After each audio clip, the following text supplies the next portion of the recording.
Yes, nagbabalik po tayo sa Showbiz Unlimited at ito po kasama pa rin natin si Mr. Roldan Caso. Ibabalik tayo niya po no, yung pagbabati ni Tita Annabel Rama at ni Miss Esther Labati, ang mami Sarah, di ba? Ano kung matatandaan natin noong June 2014. Last year nang binyagan itong si Zion or Zion. Zion, medyo nagkaroon ng anitan ang magbalae. Oo, kasi sa tungkol yata sa pagkain, malutan, yung parang gano'n, di ba?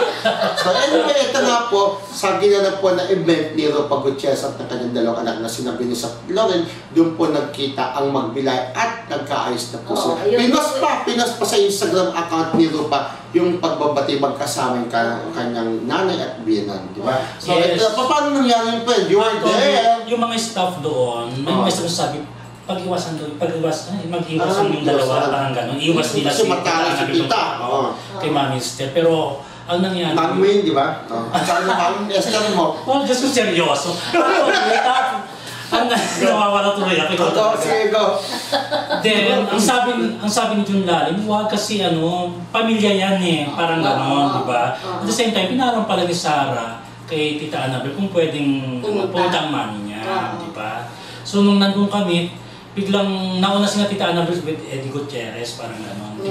Biglang dumating si Mami Esther, di ba mami ko siya? Sabi ko. Kapag nagsasara ka naman, miss Lisa, go. And then, hawak-hawak niya sa sayon. Hawak niya sa sayon.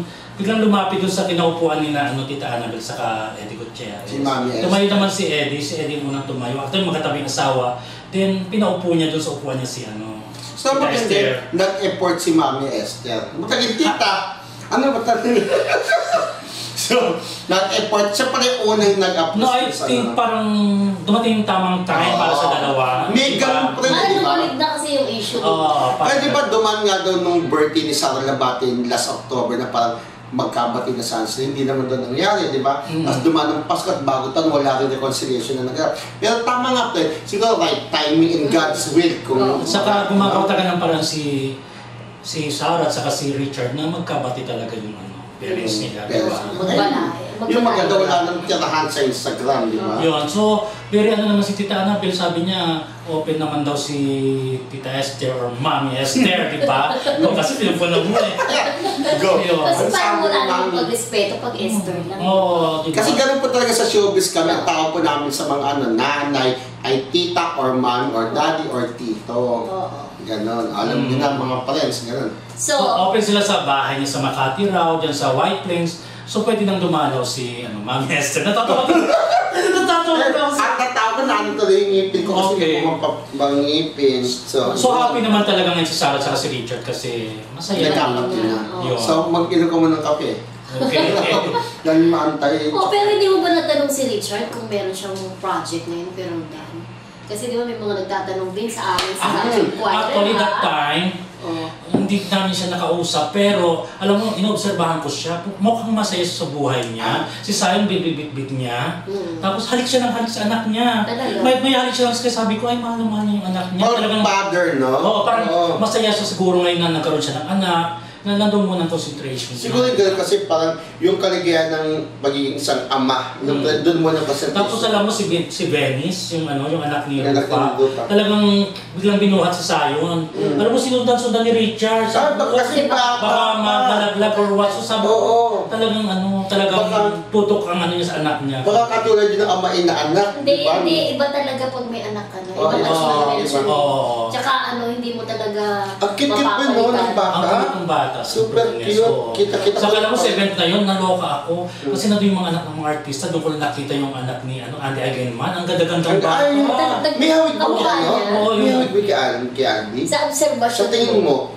Parang mas kamukha ni mas Andy sa babae. Oo. Kasi Andy, kahit ang gandang babae ni Andy pala doon pag yung make-up niya na sa kanya ay kaya pala hindi mabitaw-bitawan to ni J.K. Hersey kasi ang ganda-gandang babae. Oo. Kasi syempre, di ba, nagtatanong pa din sa yung iba kung sino ba talaga. Nandoon ang anak ni Willie Revilla kay Liz, rumampa din. Yung lalaki. O yung kamba ni Joel Cruz, rumampa din. Ay, kasi mga pambata yung event, di ba? Oo, sila nagrampa. Kaya sabi ko, ay bongga. Pati yung anak ni Lara Kigaman, rumampa. Ayun, ito po yung event nilo pa ng mga pambata. Oo. Yun. Ayan. So, di magandang ending din talaga. Oo. Ganun naman, Pagbabating magkakagalit, ka. tapos lahat naman din sa showbiz, konting galit, tapos bati naman. Kailangan ganun, laging dapat nagpapatawaran, kung malit na bagay lang naman, bakit pa kailangan hindi magkabati, di ba? Tapos nagkaayos na, di ba?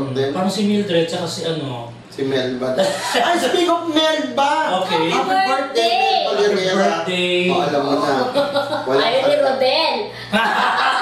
Bakit? No, soon may sariling show, no? Di ba? O, yun. Kasi sabi mo talaga naman sa pagkakabati rin na uuwi ang lahat. Lahat naman eh. Sabi niya parang ako daw at saka si Rodel. Rodel, di ba? Nagkaroon ng Ganun lang naman eh. loob, di ba? Pero ayun, nabalik yung friendship niya. Oo, diba? pero Ganun wala na naman siya eh. dito. Nabalik nga. Nawala na Pero siya meron na dito. siya kasi sariling show dito, gusto niya yung solo show niya, OPM. O, di ba? May rin sa musical lola mo, diba? Music icon siya. Ang galing niya kasi kumanta. Pero gusto ko si sa Your Face House pa, si Jet, talaga nagagawa na lahat, no? Ang galit. Si Milante, bet ko din siya. Oh, ay, para sa Pero hindi alam mo, rin. Oo. Ang bulante. Alam mo sa pangalawang week po ng Your Sounds Family. Your Familia? Face Sounds Familia. Inaabangan talaga, Trending no? ha. Oo. Trending pa rin pero sobrang na-appreciate ko talaga yung effort ninyo. Para sa Oo, hindi diba? dati ikaw ba, nung Parang siya ang nakikinig event, tayo, diba? Miss Tandigan, parehas notes mo, parehas din no, kasi Oo. Tandigan, nag-judge tayo, di ba? Pero alam mo, next week, Sino? talagang naaliw ako at parang gusto kong abangan. Yung kay Melay, kagayaan si Black Oh, Jack. kaya gusto kayo Milton. Sinabi niya kapag. Sabi na, baka natin yung blackjack yung yung bikining itim. Oo. Sa pwede, di ba? Ay, Pero hindi mo kayang-kaya ni Melay yan. Binugang Yung buwan. Kasi kabinugan pareho ng silang buwan. ano, di ba? Pero kaya niyo boy, gagawin ni Mary, di ba? Oo, kaya... Pero ano pala pre, nabasa ko ang isa pre, bukod sa nagbo-vote yung mga judges, nagbibigay ng isa, pati pala sila mismo. Bigyan 3 points. Dapat din sila nagbibigay ng tipon. Kung hindi na binigyan ng tipon si JR, si Carla, tayo sila ni Nyoy. Tipon. Pero ang style dyan, kung Paano sino ba? na lang alam mo, May tipon kalaban, yung stress. Ibagsak mo. Saka in fairness, kung gimmick man or kinikilig ako kay Edgar Allan saka kay Hindi, pero talaga Maxine. crush talaga si Maxine. Oo. Pero Ay, talaga. papaano na ang girlfriend ni Edgar Oo. Allan, Meron Shira pa. May, ha? Diba? Na Yung malaki ang, taga-TV5. malaki ang agwat ng kanilang edad, ha? Bata-bata pa ba siya? Bata-bata Si pa Shia siya. may iba pwede yung sa Artist Academy. Yes, oo. Maganda siya, yung Siya nagagalit. mas maganda, si Maxine o si Parang hindi ako nagagalap yung mas... Pero speaking para lang of ano- antipati ka, para lang Oh, pero speaking of Shira May ng TV5, bongga ang TV5, marami rin palang bubuksan na shows, ha? Ang magkakaroon Diyos ko. sila ulit ng Showbiz Talk Show, di ba? Oo nga yung Showbiz Connect na sabi. connect. Sila Pia... Bianca King, MJ Marfo, Bongga. Why Bianca King? I see, Oo nga eh. I see Mendoza. Ito. Bakit si Bianca King? Oo Bakit nga. wala Kasi siya? bumalik ko na si... Diba? Di ba't Si wala Nanay, doon? bakit hindi nila Ba't bigyan wala ng si show? Nanay? Bakit si Nanay? Si Raymond Gutierrez na Oo. pinakuha nila sa Jamie 7. Oo. Nagtatanong lang po bakit diba? O si Nanay dapat bigyan ng alam na authority pagdating sa showbiz, di ba? Anong kay ni Bianca King para bigyan showbiz to? Wala nang ginagawa, kuya. Diyos ko. Kontak siya yata ng TV5 si Bianca, no? Oo. Pero di ba may announcement dati na ang TV5 ay hindi magko-concentrate sa mga showbiz talk show, kaya nga, tsaka sa drama, kaya nga maraming artista nila ang nag-aalisan na, di ba? Kasi magko-concentrate na lang daw sila sa sitcom at tsaka sa Talk show. sports. Oo, sports Diba? na. Pero ngayon binabalik nga nila yung showbiz talk show. Kailangan naman Dapat ng talk show kasi At mayaman. inaabangan naman yan eh, At di ba? mayaman ng TV5 dahil ang Wattpad nila sa Hong Kong. Ang nga, ang mga na-invite na na-invite na press, huwag mo nang pangalanan. Nakita ko. Oo, diba? Sila, Anong nag-usapan masasabi namin mo? kagabi nung, di ba sabi ko, may meeting kaming 4, sabi ko na sa nakita si London Jonas, may meeting kaming 4, sabi na, napag-usapan yung 4 din na dinala pala sa Disneyland para sa Wattpad. Tara. Diba? Nakita mo? Bakit Eh, naman diba na-invite tayo sa Wattpad, hindi pa tayo napunta doon sa Hong Kong, di ba? Doon sa invite. May text ka sa akin pa may TV5 kami, yung ba yun? Kahapon, may TV5 ka?